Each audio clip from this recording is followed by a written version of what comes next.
Napapansin mo ba, habang tumatanda ka, parang may mga simpleng bagay na paunti-unti ay bigla na lang nagbabago? Dati kahit anong oras ka matulog, kinabukasan okay ka pa.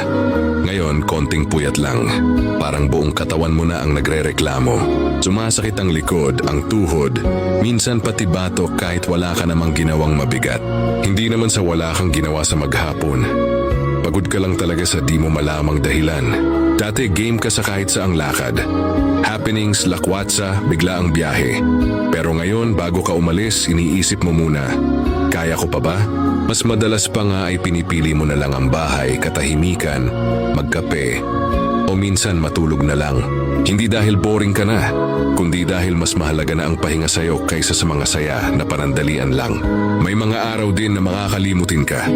Papasok ka ng kwarto, tapos pagdating mo doon, mapapatanong ka, ano nga ulit ang gagawin ko? Ayon sa mga pag-aaral, normal daw yan habang tumatanda. Bumabagal lang talaga ang processing ng utak, lalo na kapag pagod o maraming iniisip. Hindi naman ibig sabihin nun may mali agad sa'yo. Mas napapansin mo rin na mas konti na lang ang kinakausap mo. Hindi dahil suplado ka, kundi dahil ayaw mo na ng drama, ayaw mo na ng plastikan. Mas gusto mo na yung totoo kahit iilan lang. Sa research ng mga experts, habang tumatanda ang tao, mas pinipili na raw natin ang peace of mind kaysa sa dami ng social circle. Sa trabaho, hindi ka na naghahabol ng papuri.